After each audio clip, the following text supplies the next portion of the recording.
Well, hello there, campers. My name is Brandon, and you're watching Camping for Cryptids, the cryptid investigation channel where we can't guarantee you will see a cryptid, but we can guarantee you won't see the host go hungry. So join us tonight as we go camping for the King of All Cryptids. We're camping for Bigfoot. One thing I did want to mention was that the word cryptid comes from the term cryptozoology. It's a category of animals that are not only distinctly hard to find, but many believe don't exist. However, I feel it's important to mention that almost every Native American tribe has a word for Bigfoot. One other thing is that the oldest human story ever told happens to be a Bigfoot story. I will be telling that story along with many others, so don't go anywhere, because after that, we're going for a nighttime investigation to see if we can make contact with Bigfoot.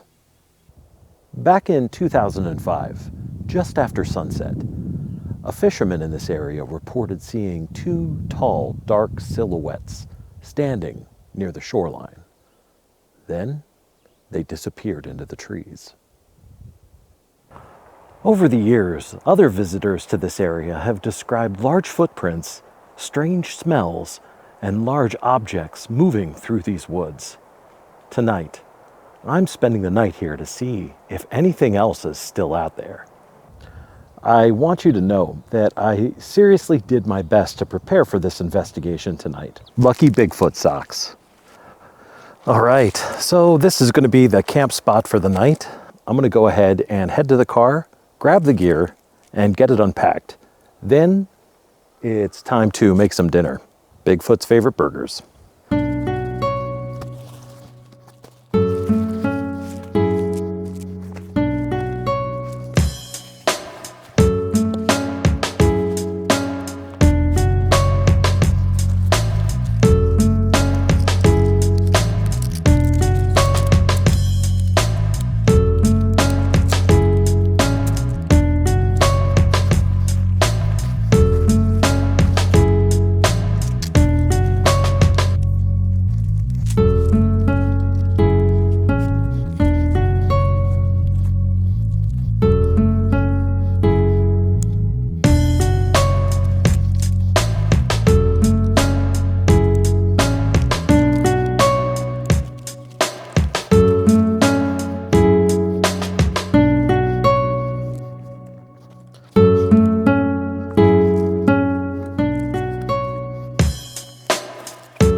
All right, it is time to get the fire going.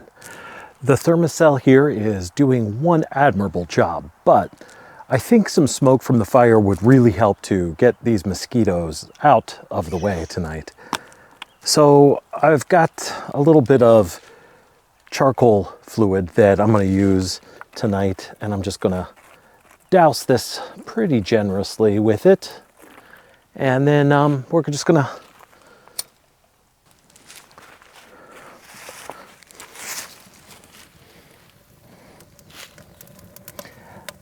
just the way they teach you to do it back in the Boy Scouts.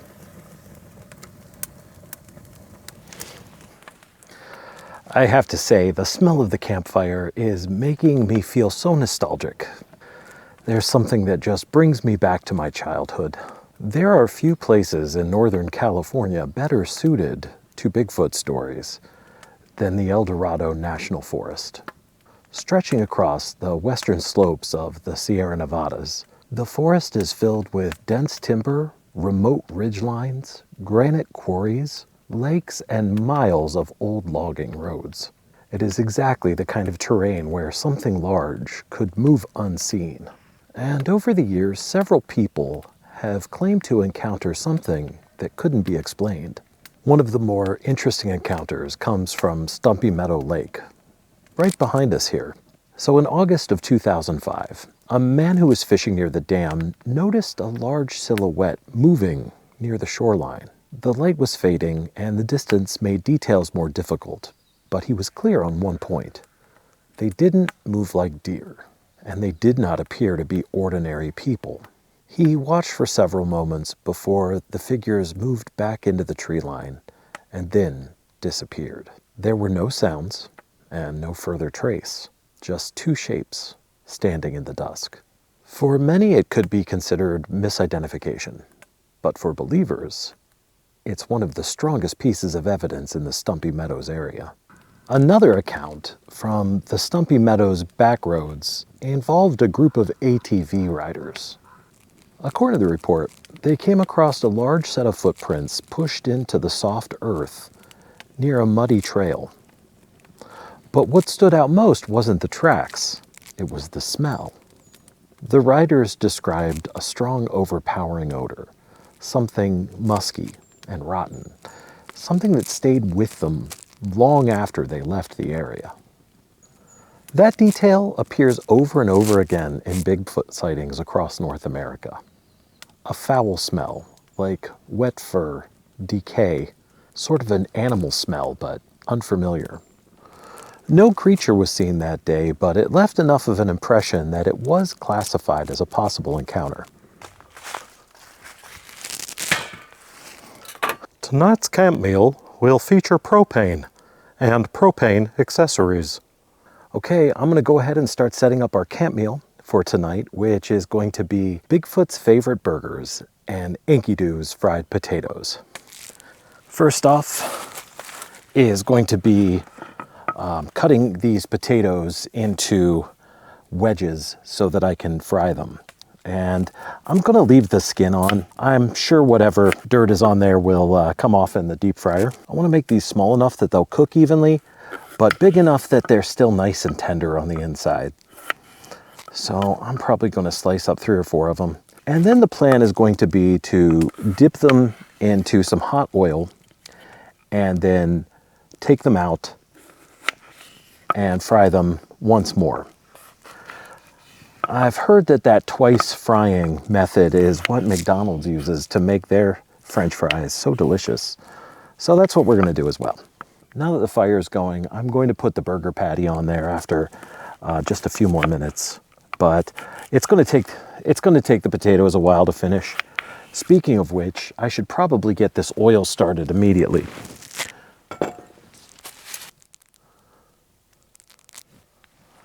Okay.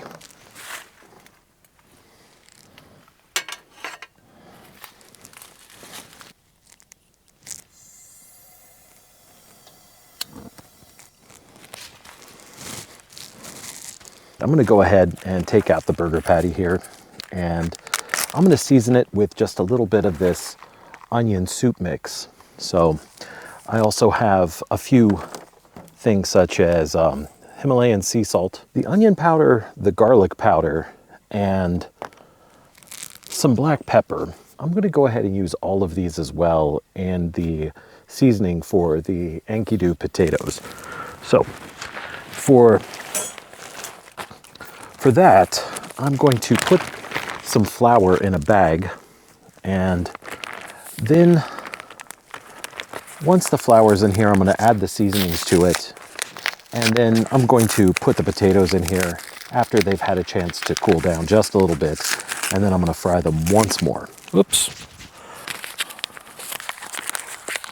Oh.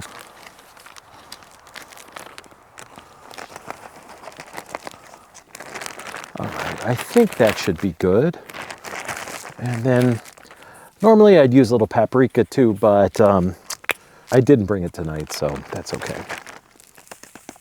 Okay, lots of garlic, lots of onion powder. Well, apparently you have to actually take the seal off. I'm just going to pour it. Good and oniony. And then black pepper as well.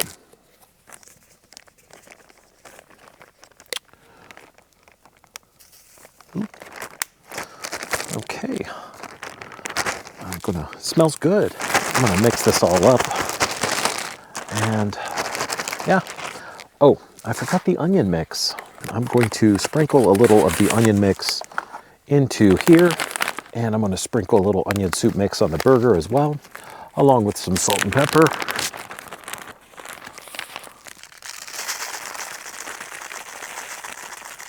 That should be good. Yeah, very oniony.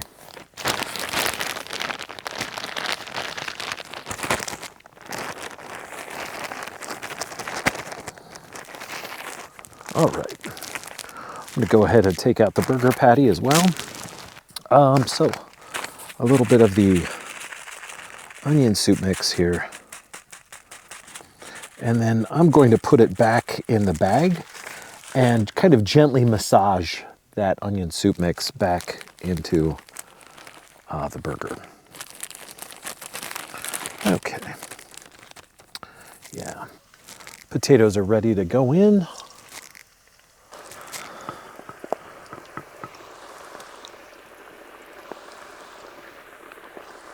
All right.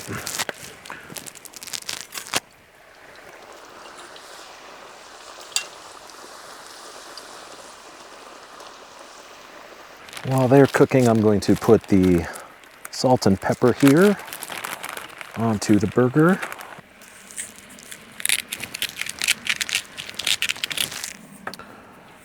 Oop, wow, I'm being attacked by Mothra.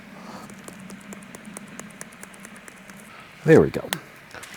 I think these are probably almost ready for me to pull out.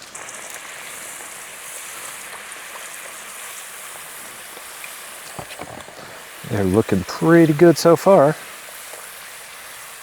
Oh, these smell so good. Okay, I'm gonna let these rest for just a moment as I sprinkle them with just a little bit of salt. Okay, that ought to get my blood pressure nice and high.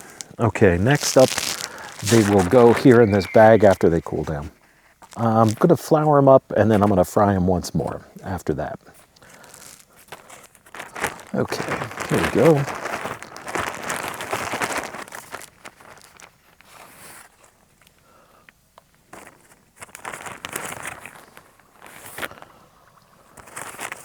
All right, and then back in the oil.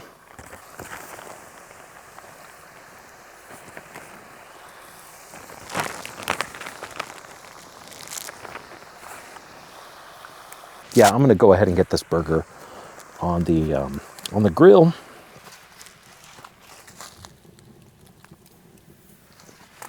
There we go. For our Bigfoot's favorite burger fixins here tonight, we have lettuce, tomato, American cheese, and these potatoes look like they're just ready to come on out. Yes, all right. They are golden and they are floating, and that is their sign to me that they are done cooking. That's what they're looking like so far. While the burger is cooking, I will go ahead and cut up the lettuce and the tomato.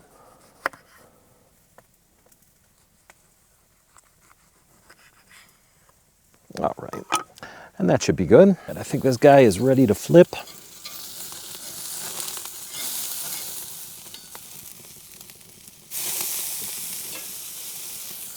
It is looking good. I'm gonna go ahead and add the cheese. Hopefully it'll hold this all together. Cheese is like the Force. It binds us, surrounds us, and holds all things together. All right, I'm gonna go ahead and pull that burger off the grill, and I'm gonna put it here on the bun and let it rest.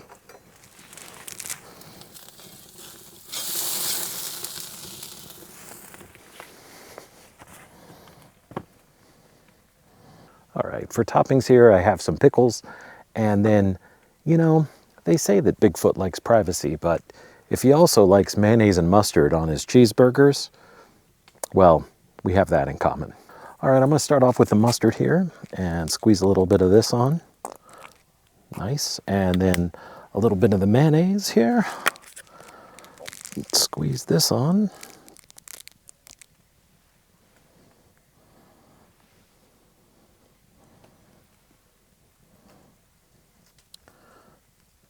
We've got our lettuce, and yeah, I'm thinking one slice of tomato is going to be plenty here.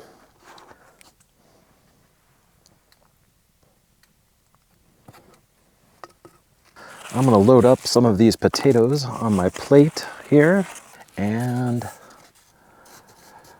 there you have it. Bigfoot's favorite burger and Enkidu potatoes. For the potatoes, I did bring some ketchup. Also brought some ranch dressing as well. So we'll see what they need as I get started here. But I'm gonna go ahead and dig in. Cheers, everybody.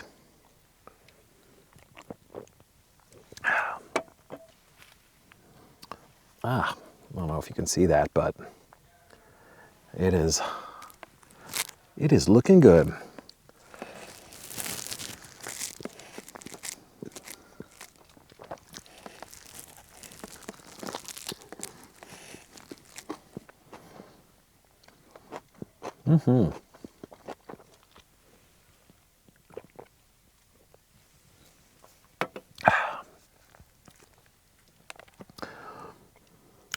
That's a good burger, dude.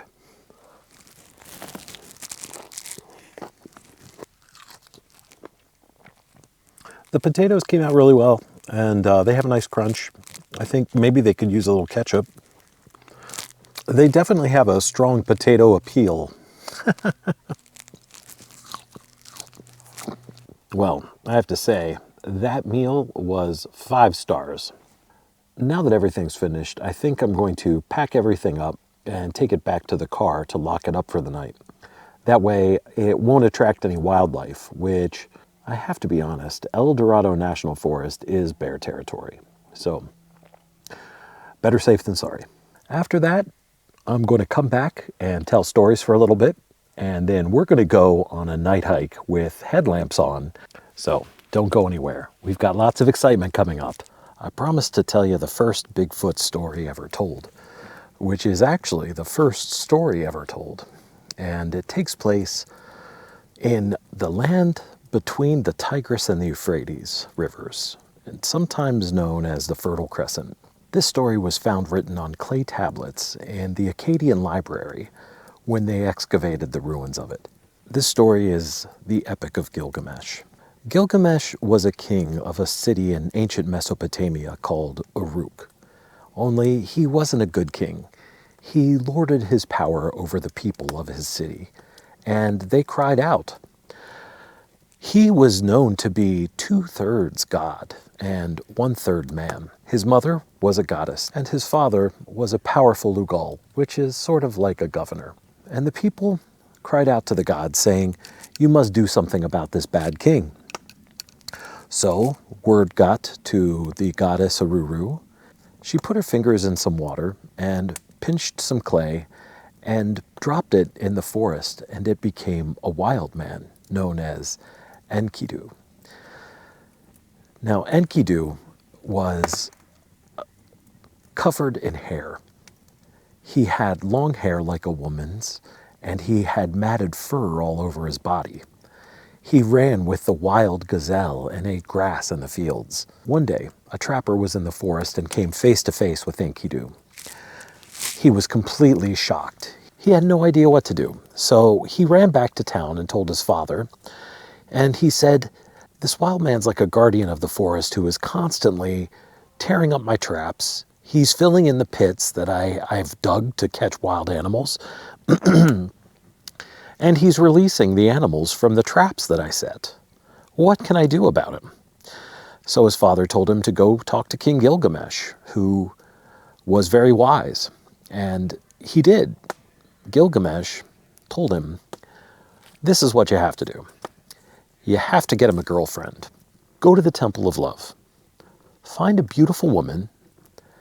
Take her with you out to the watering hole where he comes and drinks at night.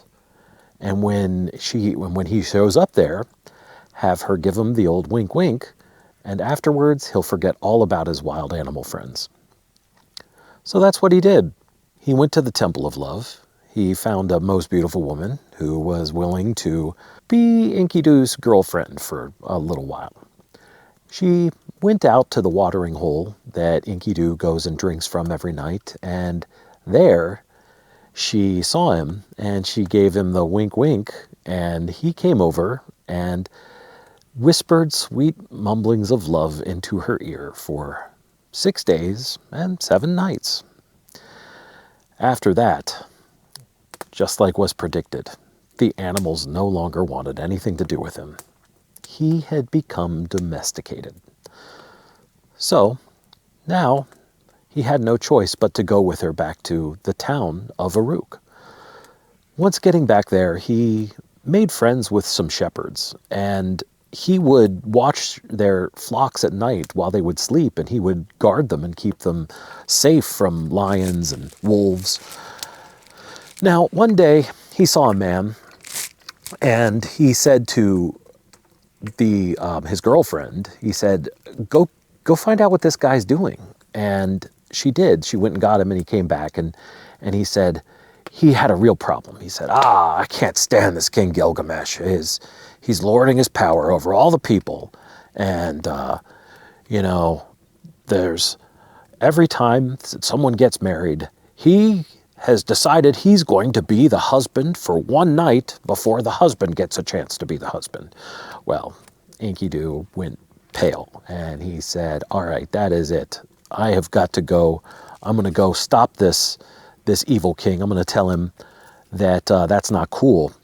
And so he went out into the street, and he saw King Gilgamesh coming down the road on his way to the bride's house to be the husband for one night before the bridegroom had a chance. And he stepped in front of him, and he said, that is not cool.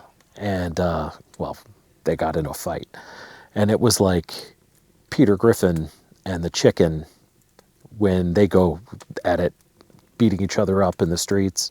And finally, it ended with Gilgamesh grabbing Enkidu and throwing him against the doorpost. And they broke the doorpost. And at this point, Enkidu said, you know what?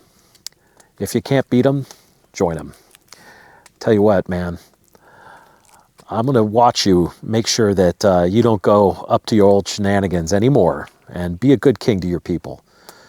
And that kind of changed Gilgamesh, and he became fast friends with Enkidu, the wild man from the forest. So at this point, Enkidu kind of grooms himself a little bit, combs his hair, dresses in human clothes, and he looks pretty stunning. He looks, just like somebody on the cover of GQ, only, well, probably very much like a Sasquatch, dressed in very nice clothes. Now, at this point, one day, Enkidu is crying, and he's just really upset. And Gilgamesh asks him, what's the matter? Why are you crying?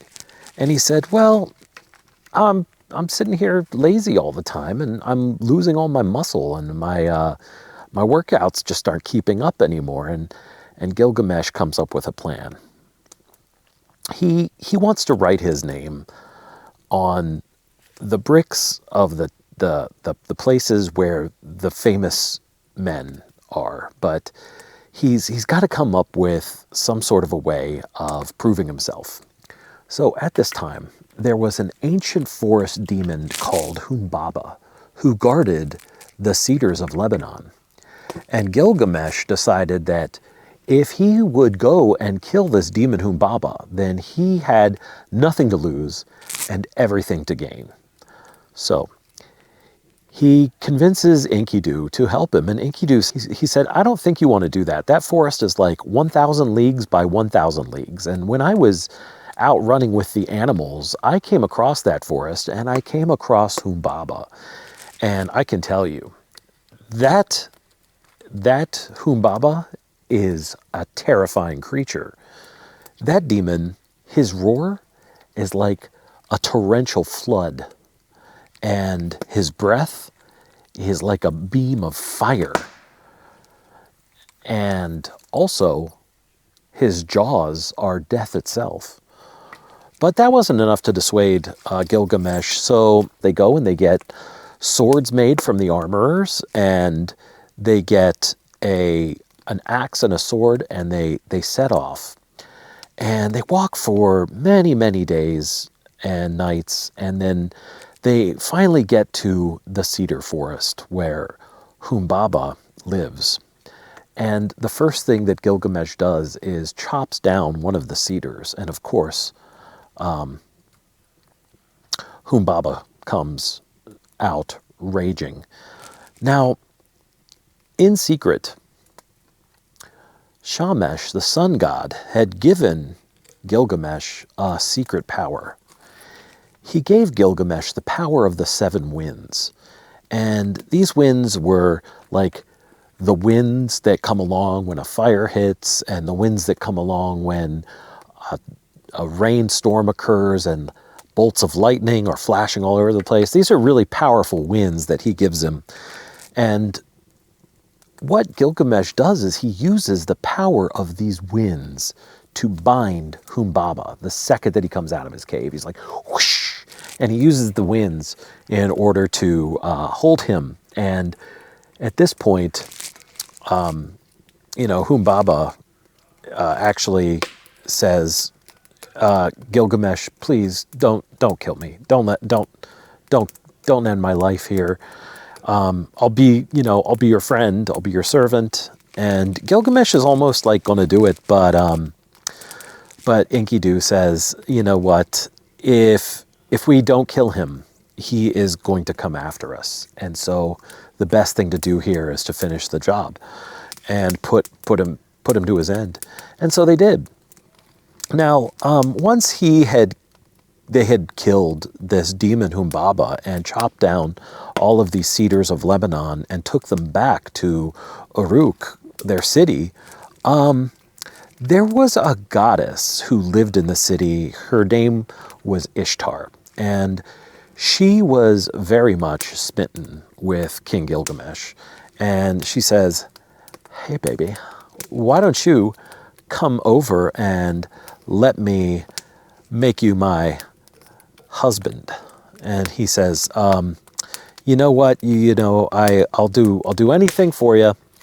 I'll give you whatever you want, but you make every man you've married miserable, and why would I do that to myself? He proceeds to list off all of the previous husbands that Ishtar has had, and how miserable they've become afterwards. And she gets really upset, and she goes to her dad, and she says, Daddy, I want you to know that King Gilgamesh is the worst man in the whole entire world. And he says, well, what did he do? Did he tell all the horrible things that you've done to your ex-husbands? And she says, how dare you bring that up?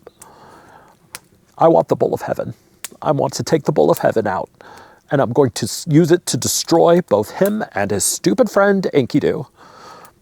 And he says, well, that's not a good idea, because the bowl of heaven is going to create famine and dry up the rivers. There's going to be drought.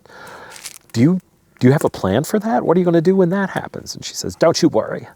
I've got it all covered. Just give me the bowl of heaven, or I'm going to get really mad, and I'm going to make all the dead people come back to life. And then you're not going to know what to do with them, because they're all going to be eating food, and you can't tell the difference between the dead people and the living people, and it's just going to be a huge mess on your hands. And so her dad was like, okay, take the bowl of heaven, fine, go ahead.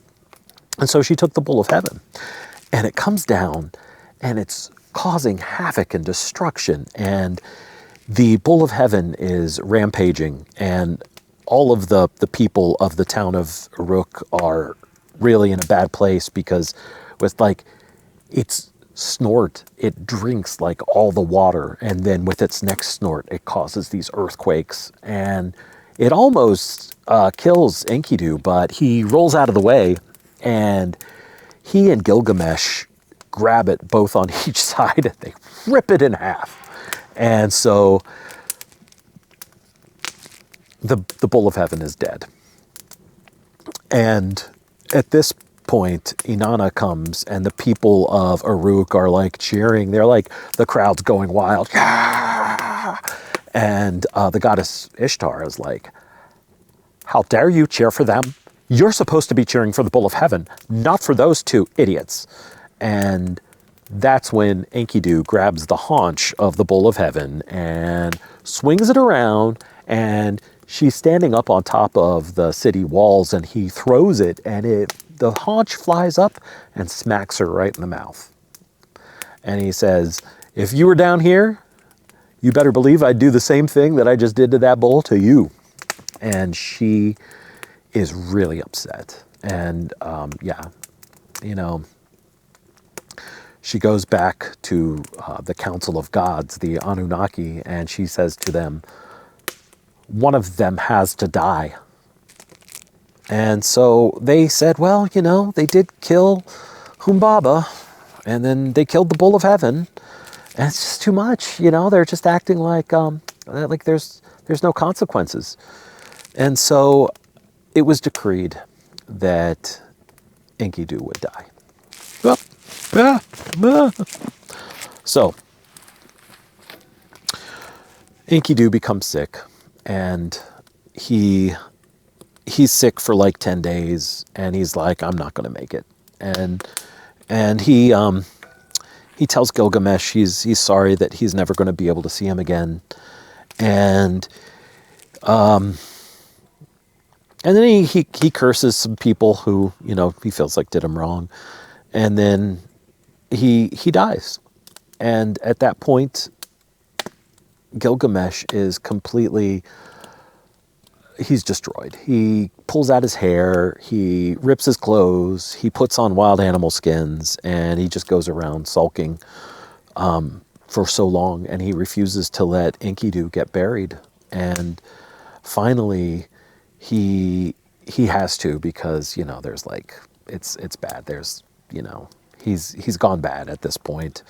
They have to do something about his body because there's worms crawling all over it. It's not a good thing. So they take him and they bury him. And Gilgamesh at this point realizes that Enkidu's fate is also going to be his fate as well, that he too will die someday.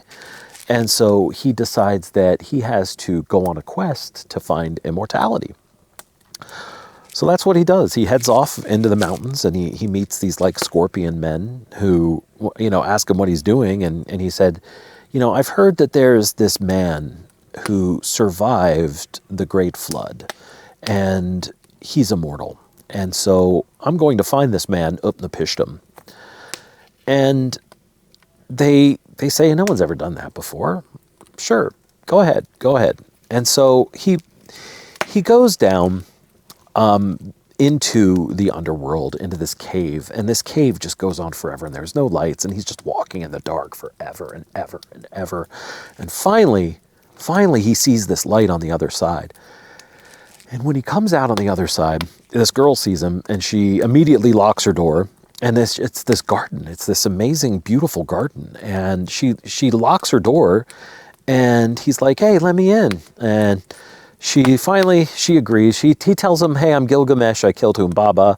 I killed the Bull of Heaven. And she's like, oh, okay. All right, well, fine then. Come on inside. So he does. And she says, what are you doing here? And he says, well, I'm looking for immortality. And she's like, oh, man, you know, just cherish the good things in life. Hug your kids, hold their hands, make your woman happy. Spend some time eating good food, wash your clothes, enjoy wearing fresh clothes. Just eat, drink, and be merry, you know? That's what's really important, not living forever. You know, it's men's doomed to die. And they're, you know, just accept it and do what's good in life. And he's like, no, I don't want any of that. I'm off to find Utnapishtim. And so he leaves, and he meets a ferryman in this river, and it's this river of death, basically. It's kind of like the river of death in the underworld. But he gets this guy Utnapishtim. He wants to get to Utnapishtim, but he gets this ferryman to take him there. But the ferryman, he kind of messes him up somehow and throws away his oars. It's something silly. And the ferryman's like, I can't take you there. You've got to go grab some sticks. And once you get all of these like hundreds of sticks, you can use them to like push us across the river. But that's the only way that we're going to be able to make it. You're going to have to coat them in tar And you don't touch the river when you put them in there. So that's what he does. He gets hundreds of sticks together, and he's like used them to like push himself all the way across down the river.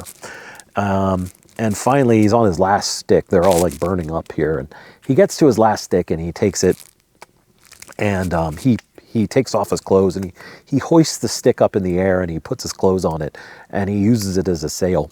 So he sails naked into the land where Utnapishtim lives. And he finds him, and he says to Utnapishtim, "Hey, buddy, I hear you're immortal. Why don't you tell me the secret?" And Utnapishtim says, "Well, this is what happened to me. And the people of the earth were really loud and noisy, and so the gods all got together and they decided that they were going to destroy the human race. And that's what they did. They created this flood. But there was one God who came to me, and he told me that what I needed to do was, if I wanted to survive this coming cataclysm, I needed to build a boat. And it needed to have two of every kind of animal, I believe, on board. And that it had to be a certain width and a certain length. And then my family and I, we all got on, and sure enough, the rains came. And we loaded it up, all the animals, and just as the waves came crashing up against it, it held. And off we went. And so we were floating around for the longest time, and I sent out these birds, and they all came back because there was no place to sit. And finally I sent one out, and it didn't come back. It found some place to sit down. So I knew at that point that it was over. So I found a mountain, and I tied the boat up to a mountain, and sure enough, it landed. And as a result, because I had made it through this ordeal, the gods decided to grant me immortality, as well as my wife. And I don't think it's going to happen for you, because, that's not in your cards, pal. So just get over it. And he said, "Well, I don't accept that. I want immortality still. And I'm King Gilgamesh, so I get what I want." And Utnapishtim said to him, "All right, tell you what, why don't you prove that you're great by staying awake for 7 days and 7 nights? And if you can go without sleep for that long, maybe you got what it takes." So Gilgamesh went and sat under a tree, and it's like, "No problem, I got this," and immediately went to sleep. So at that point, his wife, Utnapishtim's wife, came and baked loaves of bread next to him each day to prove how long he'd been asleep. Because when he woke up, he's like, I didn't even doze off. And Utnapishtim's wife was like, "Yeah, you see those 7 loaves of bread? That first one's hard as a rock. The second one's like leather. The third one, it's got mold on it. The fourth one is stale. The fifth one is still kind of fresh. The sixth one is fresh enough to eat, but the seventh one's still there on the fire, and it's not even done cooking yet. You were asleep for 7 days, bro." And so he had to accept that he had failed. And she said, "Look, as a consolation, I'll tell you what. You can't live forever, but if you go and you find this thistle root at the bottom of the ocean, and you bring it back, you can eat it, and it will make you young again. You'll have your youth." And so at least that's something. And so that's what Gilgamesh decided, that he would go and get this thistle from the bottom of the ocean. He tied some rocks around himself, and he went down to the bottom of the ocean. He found the thistle, and he brought it back up, and he's like, "I'll be young again. I'm going to give this to the old men of the city, and they'll be young again, and then I'll eat some for myself, and I'll be young again, and it's going to be great. It's going to be great. Fantastic." So he took the root, the plant. Sorry, he took the plant, and he went on his way, and he was headed back to the city when he decided he would he saw some water. He saw like a well, and he decided to take a bath, and took his clothes off, left the thistle next to his clothes, and a snake came, and the snake ate it, and immediately shed its skin, and it was young again. And Gilgamesh lost out. He lost his one chance at being young again, and he just sat down and he cried, and he cried, and he cried, and he just finally, he remembered the city walls of Uruk. And what was really important was being a good king to his people. And so what he did was he got himself up, and he brushed himself off, and he dried his tears, and he went back home. And for the rest of his days, he was a good king. And no longer was he up to any shenanigans, and he spent the remaining time that he had a happy man. And yeah, his name is written in the Sumerian Kings list. So that's the story of the Epic of Gilgamesh. And a part of me thinks that maybe Gilgamesh was like a giant or part giant, because how else could he fight with Bigfoot? How else could he fight with this giant Sasquatch and be able to win in a battle? I'm thinking the only possible way is if Gilgamesh was maybe really big and really strong. But that's what the legend says. Anyway, hope you like the story, campers. I'm going to go ahead and put on my headlamp, and we're going to go for a little walk in the dark.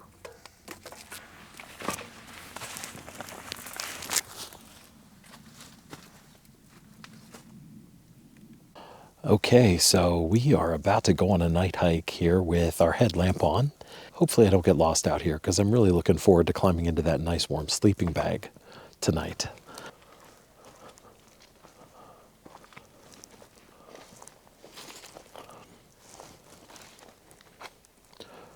So not all sightings happen in the deep woods. Several sightings in Eldorado County describe motorists driving at night along mountain roads. They claim to have seen large figures crossing the roadway ahead of them. Most accounts follow similar patterns. Dark fur or silhouettes, very broad shoulders, long strides, and crossing the road quickly and silently. By the time the driver stops or turns around, nothing. And these reports are difficult to verify, but they persist decade after decade. What was that?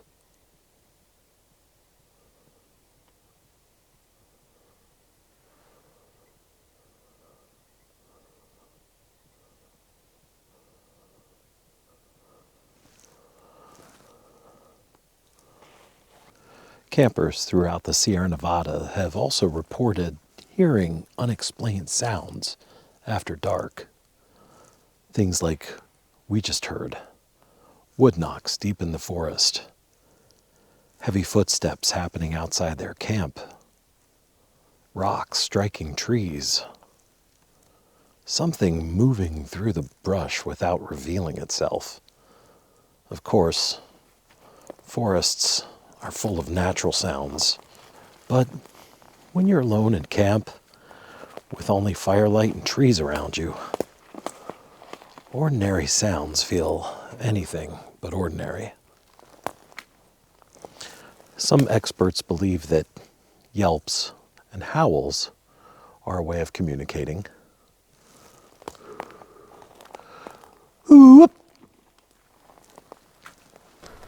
Okay, campers, it's that time again. It's time for the long listen. Some experts think that wood knocking is also a form of communication. So, I'm going to knock 3 times, and then we're going to start the long listen. And if anything knocks back, I'm suddenly going to be very busy.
All right, that's it for tonight. I'm headed back to camp.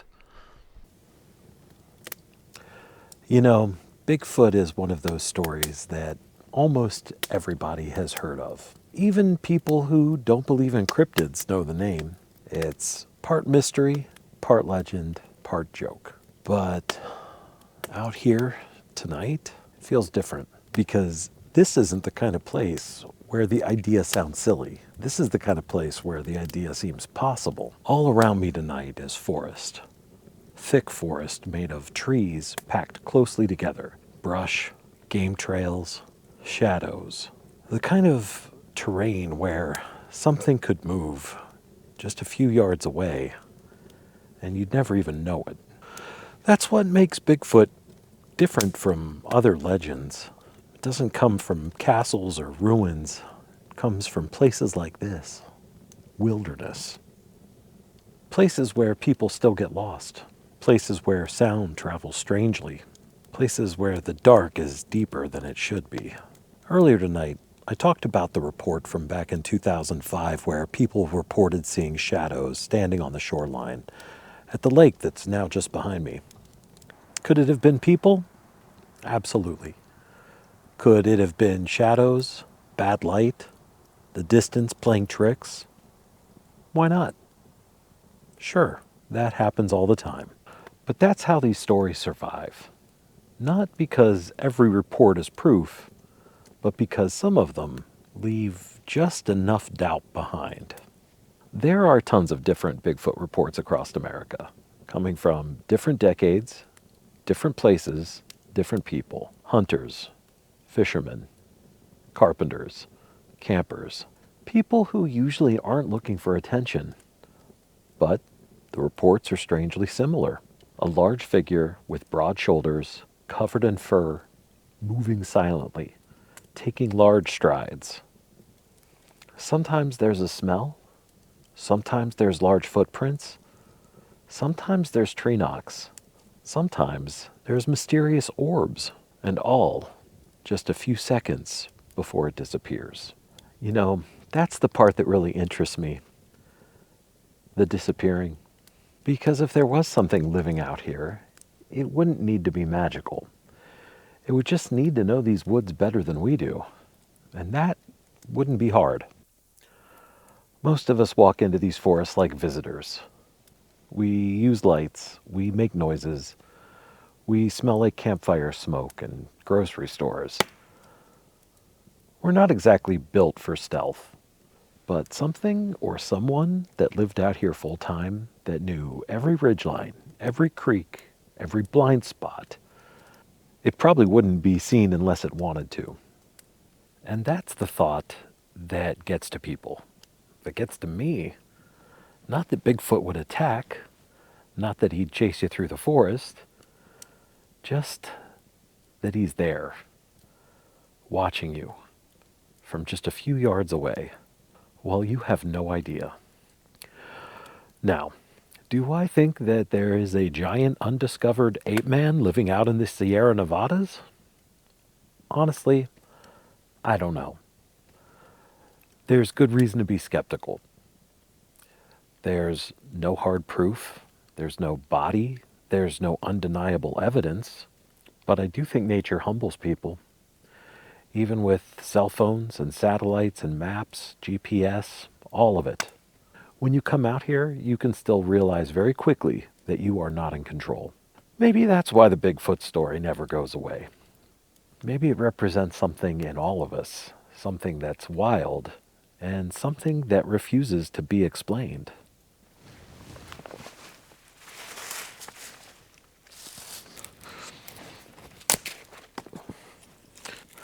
Tonight, I probably won't see anything. I might hear something. Squirrels or deer or something big rushing through the forest that's completely normal, hopefully.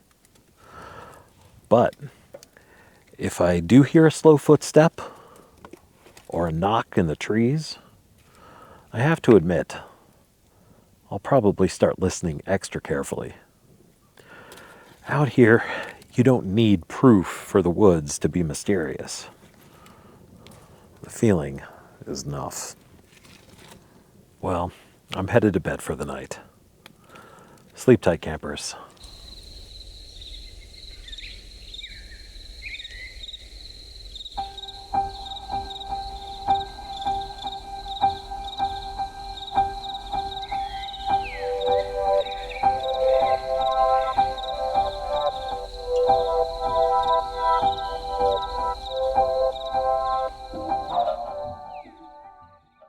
Well, good morning, everyone. That was probably one of the most comfortable camp sleeps I've had in a long time. Well, I ended up getting another couple hours of sleep, and it felt really good. But it is time for some coffee. So I'm going to go ahead and get started making some boiling water. This was my first time really spending time in the Eldorado National Forest. There have been some comments by viewers, such as yourself, giving me some ideas on places that I could search for Bigfoot. One viewer mentioned Connecticut. It might have to wait for a bit later in time, only because work is pressing in on me at the moment. I just want you to know that a break in the videos for the next few weeks while I get caught up on things doesn't mean that I'm giving up on making videos. It just means that I'm taking some extra time to plan. I'm reevaluating my gear, and I'm going to be looking for different places that are good spots to go camping for cryptids. So stay tuned. It's only going to get better. And like I said, I'm going to try my best to make each video a little more fun than the last.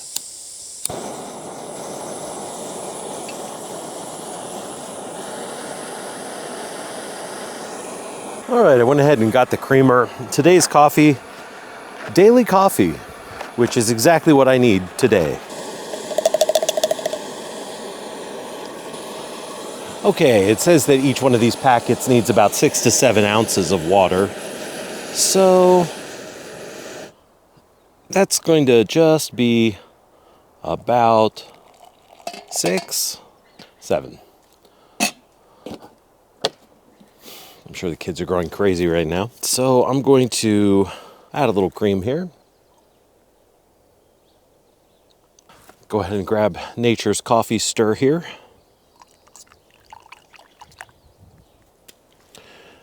Cheers to you, everybody.